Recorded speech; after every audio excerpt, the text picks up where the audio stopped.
जबड़ा बंद है, खुल नहीं पा रहा है, लेकिन फिर भी योगेश डिमरी को क्यों वीडियो बनाना पड़ा है? शराब तस्करों से पिटने वाले पत्रकार के साथ आखिर अब क्या समस्या हो गई? बस्तियों का नियमितीकरण और भू कानून मूल निवास की मांग, बेरोजगारों की भूख हड़ताल का 7वां दिन, रेप का आरोपी निष्कासित भाजपा नेता अभी भी फरार है और उसकी मदद कौन कर रहा था? तिरुपति के प्रसाद विवाद के बाद अब उत्तराखंड में क्या हो रहा है? बदलते मौसम में देहरादून में वायरल फीवर की खबरें सामने आ रही हैं। इन तमाम टॉपिक्स को कवर करेंगे आज के इस वीडियो में, लेकिन आगे बढ़ने से पहले आपसे निवेदन है कि आपने अभी तक अगर इस चैनल को सब्सक्राइब नहीं किया है तो फिर प्लीज सब्सक्राइब कर दीजिए, वीडियो को लाइक भी करें और कमेंट भी करें। ऋषिकेश में आंवला न्यूज वाले पत्रकार योगेश डिमरी की पिटाई हुई थी।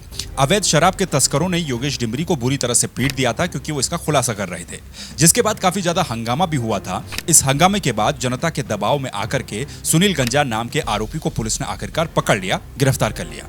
लेकिन इस केस में 24 दिन बीत जाने के बाद क्या क्या चल रहा है, ये बातें खुद योगेश डिमरी बता रहे हैं एक वीडियो बनाकर।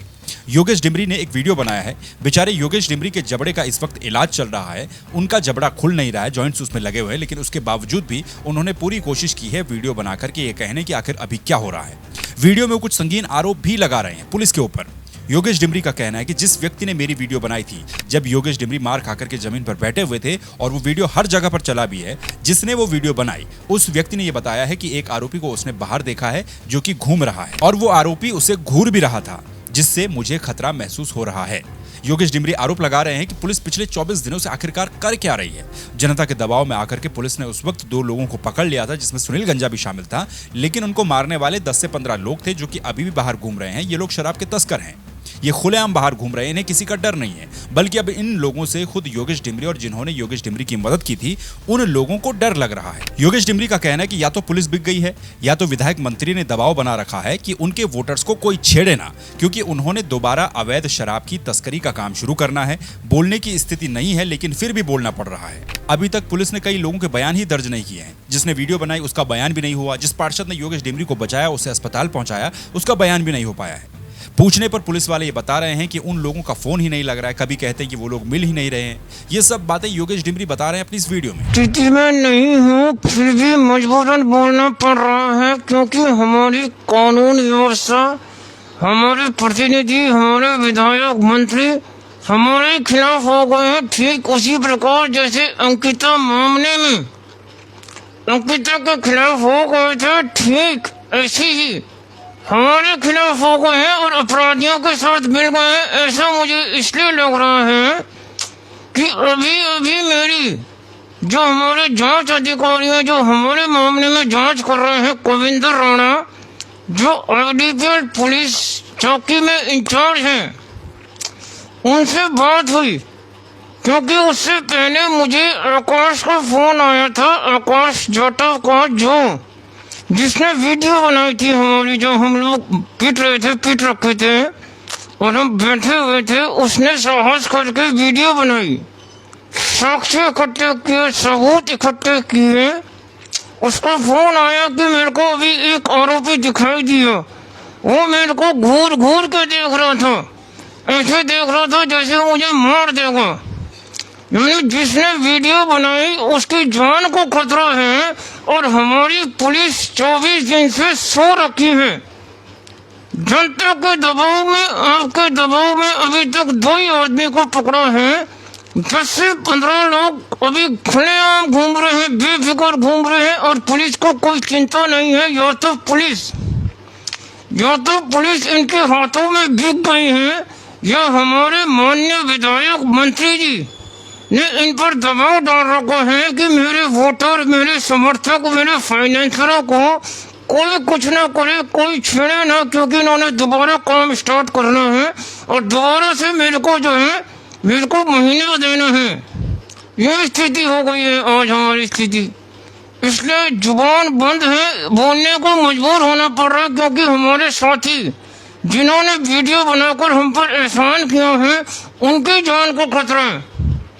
आज उनकी जान को खतरा का, दूसरे साथी की जान को खतरा होगा, फिर हमारी जान को खतरा होगा। तो ये पुलिस की स्थिति है। ऐसे पुलिस की जांच चल रही है कि हमारी जान को खतरा हो रहा है, क्योंकि हम ही पिटे और हम ही मरेंगे। क्योंकि हम तो इनको पैसा दे नहीं सकते, हमारे पास तो पैसा है नहीं। ईमानदारी को काम करते हैं, जो मिलते हैं अपने घर बच्चे पाल रहे हैं बड़ी मुश्किल से।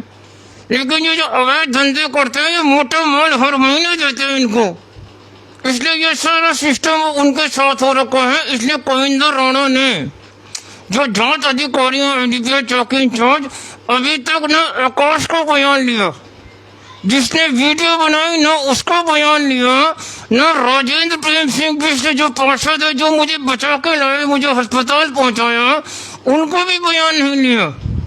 और उनकी जान को भी खतरा हो सकता है। और मैंने कहा क्यों नहीं लिया, पहले उनका फोन ही नहीं लग रहा, वो बढ़ नहीं रहे, वो मिल ही नहीं रहे। वैसे तो आप घर घर में घुस जाते हैं, और वैसे आपको फोन ही नहीं लग रहा है, आ ही नहीं रहे, मिल ही नहीं रहे। जब यह घटना हुई थी उसके बाद अस्पताल में योगेश डिमरी से मिलने के लिए कई नेता भी पहुंचे। इसमें सत्ता पक्ष के भी शामिल थे, विपक्ष के भी शामिल थे। ऋषिकेश के विधायक भी वहां पर पहुंचे थे। सभी ने जरूर योगेश डिमरी को यह आश्वासन दिया होगा कि हर संभव मदद उनकी की जाएगी। लेकिन आज योगेश डिमरी का मुंह खुल नहीं रहा है। फिर से उसे मजबूरन वीडियो बनानी पड़ रही है और ये कहना पड़ रहा है कि 2 ही लोग पकड़े गए हैं। कई लोग अभी भी बाहर घूम रहे हैं जो कि शराब की तस्करी करते हैं और जिनसे उन्हें और उनके साथियों को अभी भी खतरा महसूस हो रहा है। सीधी बात योगेश डिमरी की यह है कि केस को ढीला किया जा रहा है, जैसा अंकिता भंडारी वाले मामले में हुआ था। अब वो दोबारा से अपील कर रहे हैं लोगों से कि फिर से लोग दबाव बनाइए ताकि कुछ एक्शन इन लोगों के ऊपर हो सके। अब हर बार जनता ने ही अगर दबाव बनाना है और जनता के दबाव से ही काम होना है तो फिर हमारा सिस्टम और पुलिस किस बात की। आज चलते चलते एक खबर मेरी आंखों के सामने आई। वो खबर ये थी, राजपुर रोड के विधायक है खजान दास, इन्होंने बस्तियों के नियमितीकरण की प्रक्रिया को आगे बढ़ाने की मांग की है शहरी विकास मंत्री के सामने। खजान दास ने कहा कि साल 2018 में राज्य सरकार ने बस्तियों के लिए 3 साल का अध्यादेश लाई थी, उसके बाद इसे 2024 तक आगे बढ़ा दिया गया था। अब उन्होंने शहरी विकास मंत्री को पत्र सौंप करके इन बस्तियों के नियमितीकरण की प्रक्रिया को आगे बढ़ाने की मांग की है। उन्होंने ये भी कहा है कि कांग्रेस ने बस्ती वालों को छलने का काम किया है। भाजपा सरकार ने बस्तियों के लिए सड़क पहुंचाई, बिजली पहुंचाई, पेयजल की व्यवस्था की। अब ये खबर इंपॉर्टेंट क्यों है वो समझिए। हमारे मुख्यमंत्री समेत सरकार के कई नेता इन दिनों डेमोग्राफी चेंज के ऊपर काफी ज्यादा चिंतित नजर आ रहे हैं कि भाई डेमोग्राफी काफी तेजी के साथ बदल रही है। दूसरी तरफ जिन बस्तियों को अवैध कहा गया था उस पर राजपुर विधायक का प्यार क्यों उमड़ रहा है और क्यों सरकार इनको बचाने के लिए अध्यादेश ले आती है, जबकि मूल निवासी अपनी मूल निवास और भू कानून की मांग के लिए सड़कों पर उतर रहे हैं, लेकिन उनकी बातों को नहीं सुना जा रहा है। इन बस्तियों में क्या छिपा है ये आप भी अच्छे से जानते हैं। देहरादून की 3 विधानसभाएं ऐसी हैं जो कि काफी ज्यादा बड़ी विधानसभाएं हैं और इन विधानसभाओं में बस्तियां भी बहुत ज्यादा है। जितनी ज्यादा बस्तियां हैं उतने ही ज्यादा यहाँ पर वोटर्स भी होते हैं। कुछ हैं और कुछ बनाए भी गए होंगे। कौन कहां से कब आकर के इन बस्तियों में बस गया इसका सही डेटा शायद ही किसी के पास हो। अपने फायदे के लिए पॉलिटिकल पार्टीज इनको बसाती हैं, इनको संरक्षण देती हैं, ये बात किसी से कभी छिपी ही नहीं है। और बाद में जब ये बस्तियां चिंता का विषय बन जाती हैं तो इन्हीं के ऊपर राजनीति भी होती है और डेमोग्राफी चेंज की बात भी कही जाती है। बस्तियों की जब बात हो ही रही है तो फिर भू कानून की भी बात कर लेते हैं। भू कानून और मूल निवास की मांग को लेकर के आज से 5 दिन के बाद यानी कि 29 सितंबर को ऋषिकेश में स्वाभिमान महारैली का आयोजन होगा। भू कानून मूल निवास समन्वय संघर्ष समिति ने कहा है कि देहरादून और गैरसैंण के बाद अब ऋषिकेश में भी प्रदेश भर से लोग जुटेंगे, मूल निवास और भू कानून के लिए अपनी आवाज को बुलंद करेंगे। इसके लिए रविवार को समिति की ओर से एक जागरूकता पदयात्रा भी निकाली गई। ये पदयात्रा देहरादून शहीद स्मारक से शुरू हुई और ऋषिकेश त्रिवेणी घाट तक निकाली गई, जिसकी कुल दूरी 45 किलोमीटर थी, यानी कि 45 किलोमीटर की पदयात्रा निकाली गई। कई जगहों पर इन लोगों का स्वागत भी हुआ। इस पदयात्रा में लोगों को 29 सितंबर की महारैली के बारे में जागरूक किया गया। समिति ने लोगों से निवेदन किया कि 29 सितंबर को ज्यादा से ज्यादा तादाद में ऋषिकेश पहुंचे। बेरोजगार संघ से जुड़े युवा अपनी मांगों को लेकर के भूख हड़ताल पर बैठे हैं। आज इनकी भूख हड़ताल का 7वां दिन है। इनकी प्रमुख मांगे हैं, पुलिस भर्ती में उम्र सीमा को बढ़ाया जाए, 28 साल तक इसे किया जाए, ऊर्जा निगम में जेई TG2 के पद निकाले जाएं, इसकी भर्तियां निकाली जाएं। अपनी इन मांगों को लेकर के पहले भी कई बार प्रदर्शन कर चुके हैं, लेकिन भूख हड़ताल पर होने के बावजूद भी अभी तक इनसे मिलने कोई नहीं आया। कल मैंने इनके साथ एक इंटरव्यू भी किया था। यदि आपने वो इंटरव्यू नहीं देखा है तो उसको देख लीजिए। आई बटन पर या फिर डिस्क्रिप्शन में उस वीडियो का लिंक आपको जरूर मिल जाएगा। रेप और पॉक्सो एक्ट में आरोपी फरार निष्कासित बीजेपी नेता नैनीताल दुग्ध संघ के अध्यक्ष मुकेश बोरा अभी भी नहीं पकड़ा गया है। अब पुलिस ने फरार बोरा की मदद करने के आरोप में 4 लोगों के खिलाफ केस दर्ज कर लिया है। इनमें नैनीताल के धारी की ब्लॉक प्रमुख और उनके पति, परिवहन कर अधिकारी, भीमताल नगरपालिका के निवर्तमान चेयरमैन और दुग्ध संघ के ट्रांसपोर्टर शामिल हैं। पुलिस इन लोगों से पूछताछ भी कर रही है। 19 सितंबर को यह बात सामने आई थी कि मुकेश बोरा देश छोड़कर भाग सकता है या फिर भाग रहा है। उसी दौरान इन सभी लोगों ने बोरा तक जानकारियां पहुंचाई थी, उसकी मदद की थी, जिसके बाद इन लोगों के खिलाफ पुलिस ने केस दर्ज कर लिया है। लेकिन याद रखिए, मुकेश बोरा अभी भी नहीं पकड़ा गया। तिरुपति मंदिर के लड्डू प्रसाद में मिलावट की खबर सामने आने के बाद अब हर जगह पर इसकी चर्चा हो रही है। एक तरफ हिंदू राष्ट्र की बातें सामने आती हैं, बातें हो रही, तो दूसरी तरफ इतने बड़े मंदिर के लड्डू में जानवरों की चर्बी युक्त घी का इस्तेमाल किया जा रहा था। अच्छा, यहाँ हैरानी वाली बात यह भी है कि इस मंदिर के लड्डू को जीआई टैग भी मिला हुआ है, यानी कि ये लड्डू सिर्फ इसी मंदिर में मिल सकता है, बाकी देश के किसी दूसरे कोने में लड्डू आपको नहीं मिलेगा। और इस लड्डू को बनाने में जिस घी का इस्तेमाल किया जा रहा था उसमें फिश ऑयल और जानवरों की चर्बी की मिलावट होती है। इस खबर के बाद देश के दूसरे मंदिरों में भी अब लोग सतर्क हो चुके हैं। हम क्या खा रहे हैं, क्या पी रहे हैं, उसके बारे में हम कुछ भी नहीं जानते हैं। हम यानी कि कंज्यूमर्स जो कि उसको कंज्यूम कर रहे हैं, पैकेजिंग पर कंपनी ने क्या लिखा है और अंदर उसमें क्या मिला है, इसकी जानकारी इन दोनों से अलग होती है। आम लोगों को इसकी जानकारी नहीं है। उत्तराखंड में भी खाद्य सुरक्षा एवं औषधि प्रशासन एक्टिव हो गया है। देहरादून में कई मिठाई की दुकानों पर छापेमारी की गई। मिठाई की दुकानों से लड्डू के सैंपल लिए गए और साथ ही कुछ कंपनियों के घी के सैंपल भी लिए गए, जिन्हें जांच के लिए लैब भेजा जाएगा और लैब से रिपोर्ट आने के आधार पर इस मामले में आगे की कार्रवाई की जाएगी। इसके साथ ही बद्रीनाथ केदारनाथ मंदिर समिति भी इसको लेकर के सतर्क हो गई है, क्योंकि हमारे यहाँ भी मंदिर है भाई।